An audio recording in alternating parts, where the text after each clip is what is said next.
अच्छा, बाज़ लोग कहते हैं कि जी नहीं, हमें तो अल्लाह से ही बात करनी है और अल्लाह से बात करना, जब अल्लाह हमारी रगे जान से करीब है, जब अल्लाह हर जगह है तो हमें अल्लाह ही से बात करनी चाहिए, वसीले की कोई ज़रूरत ही नहीं है। तो ऐसे लोग ज़रा बड़ा सजा कर जब अल्लाह अल्लाह करते हैं तो बाज़ लोग हम में से भी घबरा जाते हैं कि भाई अल्लाह के ख़िलाफ़ कौन बोल रहा है? अल्लाह के ख़िलाफ़ कौन बोल रहा है? अल्लाह के ख़िलाफ़ तो वो बोल रहा है जो मुस्तफ़ा के ख़िलाफ़ बोल रहा है। अल्लाह के ख़िलाफ़ तो वो बात कर रहा है जो अल्लाह के निज़ाम के ख़िलाफ़ बात कर रहा है।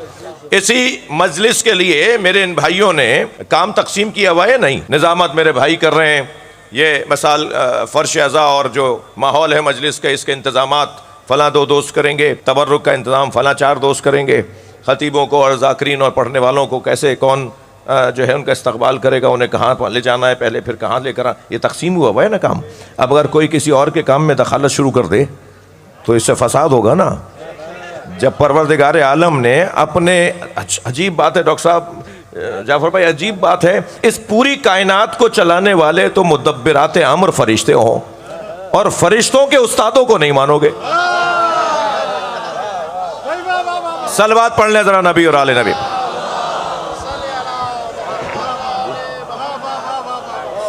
जिब्रील अमी तशरीफ फरमा।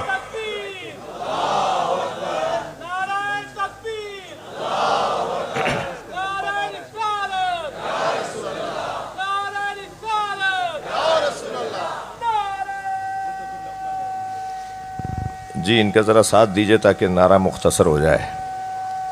जी जी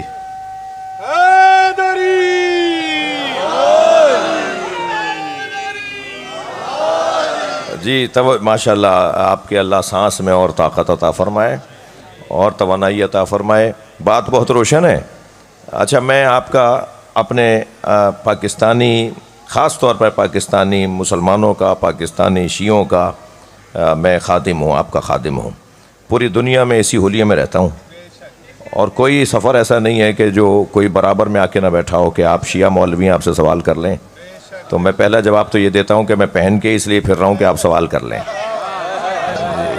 काले कपड़े मैं पहनता हूँ, जवाब आप कैसे देंगे? मातम हम करते हैं तो जवाब भी हम ही देंगे ना कि क्यों करते हैं।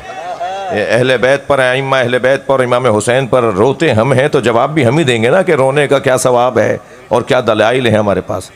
तो ऐसे ही एक फ़िज़ाई सफ़र था, मेरे बराबर वाली सीट पर मैंने महसूस किया कि ये कुछ चाह रहे हैं कि कुछ, तो फिर हमने पहल कर ली और हमने सलाम किया, खैरियत पूछी, तो गुफ्तगू शुरू हुई और वो 2 घंटे का सफ़र बड़ा यादगार रहा।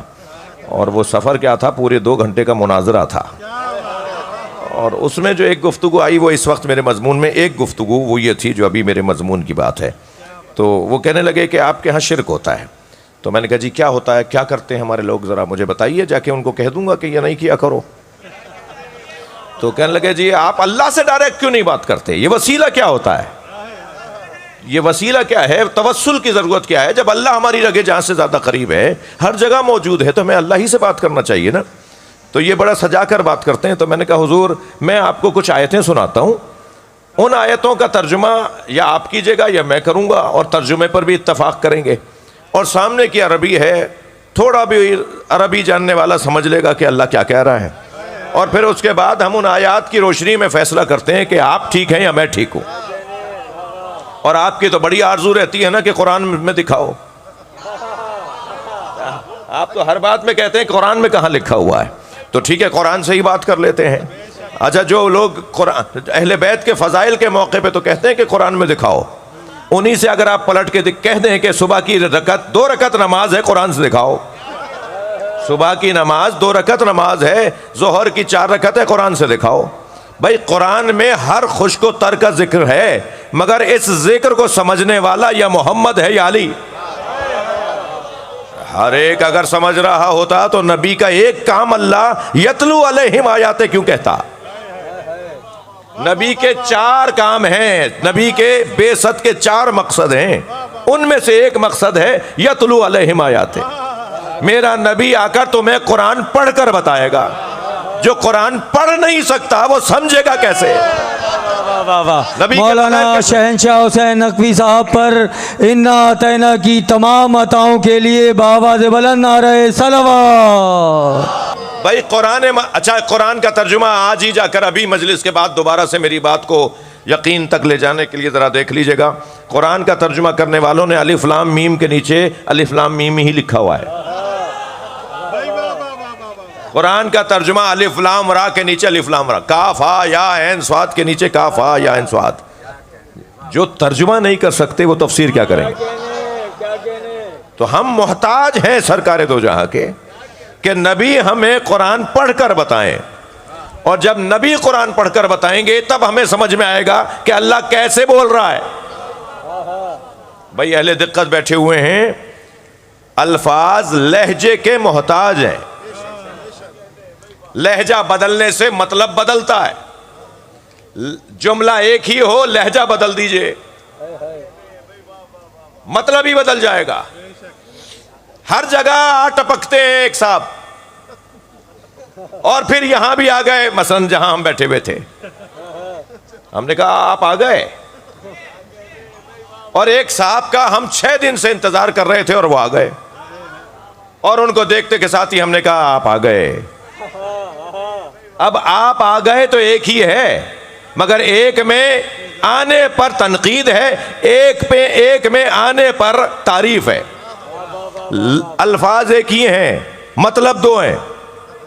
अब ये नबी मुकर्रम कुरान पढ़ के बताएंगे ना कि अल्लाह का लहजा क्या है, और वही बताएगा जो उस लहजे से आशना हो। और जब कुरान की आयत नाजिल होती है तो एक मर्तबा आवाज आती है मौलाए कायनात की, या रसूल अल्लाह समय तो रन्नतन, मैंने एक रोने की आवाज सुनी है। और जब भी आयत नाजिल होती थी एक चीखने की आवाज आती थी। फरमाया या रसूल अल्लाह आप पर जब वही आती है तो एक रोने की आवाज आती है। मेरे मौला नबी ने फरमाया मौला अली से, या अली ये जो आवाज तुमने सुनी हाजा शैतान, ये शैतान की आवाज है। अंत तस्मा मा अस्मा व तरा मा अरा, या अली जो मैं सुनता हूं वो तुम सुनते हो, जो मैं देखता हूं वो तुम देखते हो। इल्ला ला नबी आबादी, बस मेरे बाद नबी नहीं है। कौन कौन समझेगा कि अल्लाह किस लहजे में बात कर रहा है? जो उस लहजे से आशना होगा। तो कुरान नबी बताएंगे। मैंने उनसे कहा जी मैं आपसे कुछ, मसला हजरत याकूब के बेटों ने जब हजरत यूसुफ के साथ जो कुछ किया और उन्हें एहसास हुआ कि हमने बाबा को दुखाया है, बाबा का दिल दुखाया है, बाबा को रंजीदा किया है, तो आकर कहने लगे या अबाना इस्तगफिर लना रब्बना, हमारे रब से कहिए अल्लाह हमें माफ कर दे। तो हजरत याकूब को कहना चाहिए था ना कि तुम खुद कहो। भाई थोड़ी गर्दन हिला दो, बात जा रही है तो।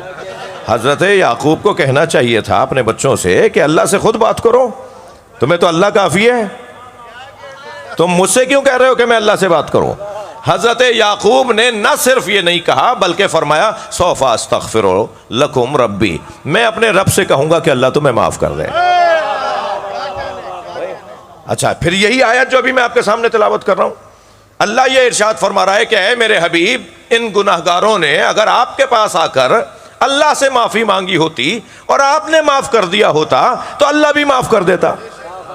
अब ये जब हमने उनको कोई 10 आयतें सुनाई तो कहने लगे मौलाना इनमें से 6 आयतें तो एक बात को रोशन कर रही हैं, 4 आयतें दूसरी बात को रोशन कर रही हैं। हाँ, अकीदा वसीले के ऊपर ये आयतें हैं, मगर इन आयतों में एक चीज़ महसूस हो रही है, वो ये कि नबी मुकर्रम की ज़िंदगी में तो वसीला बनाना जायज़ था, मगर नबी की रहलत के बाद आप कैसे वसीला बनाएंगे।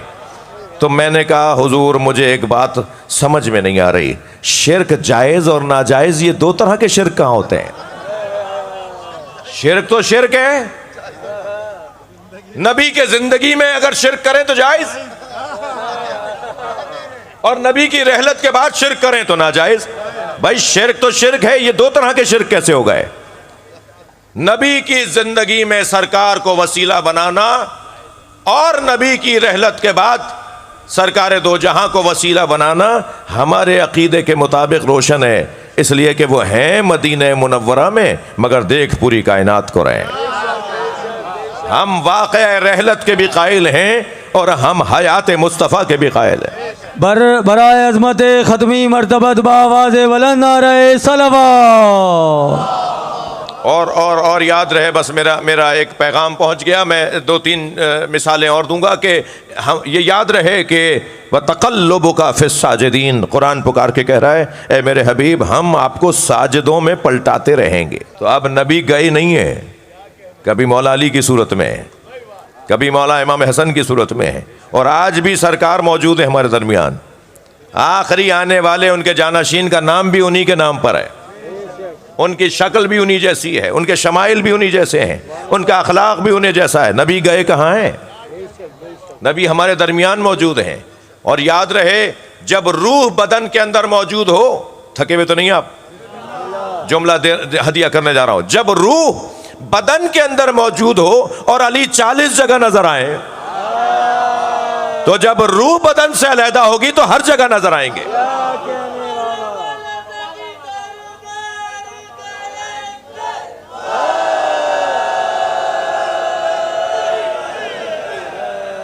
तवज्जो कर लिया आपने? जी जी, हम यहां या अली मदद कहें, जवाब हमें आता है।